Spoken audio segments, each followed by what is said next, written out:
नमस्कार दर्शक बंधु स्वागत करुच्ची आमर यूट्यूब चैनल फ्रेश ओडिशा को आज ये वीडियो माध्यम कौन कहवाक आसी आपने समस्ते जानीपारे ये वीडियोटर थंबनेल को ही देखी जेपरिक ये वीडियोटर थंबनेल धान मंडी टोकन विषय लिखा जाइए तो सही विषय आज ये वीडियो माध्यम कहबी तो चलतु आज ये वीडियो को स्टार्ट करवा और ये टॉपिक ऊपर डिस्कशन करवा तो आपने समस्त जानते पूर्व वीडियो में कही धान मंडी टोकन जब एसएमएस पाई किपर माध्यम पाइपर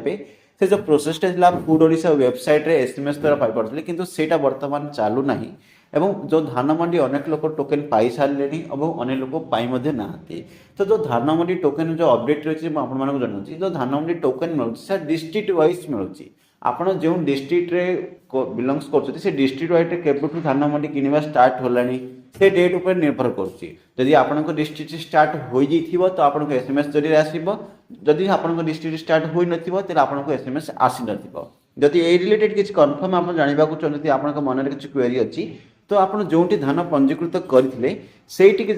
कन्फर्म करेंगे आपंक धान मंडी टोकन आसी कि ना वर्तमान समय ऑनलाइन कौन माध्यम ना जो आपने चेक करेंगे जो फूड ओडिशा वेबसाइट अच्छी जो प्रोसेसटा पूर्व वीडियो में कही जेकि आप फार्मर कोड दे जो चेक करते से प्रोसेसटी वर्तमान काम करूना यदि आप मतलब जानवा चाहते आप डिस्ट्रिक्ट जब अलरेडी आरंभ हो सारे आपको धान मंडी टोकन मिलवा आरंभ हो सारे तो आप गोटे आप जो पंजीकृत करते से जाकर कन्फर्म करेंगे तो ये अपडेट तो चलते आज वीडियो रखा पुणी मिसवा आउ गोटे वीडियो आउ गोटे टॉपिक को नहीं।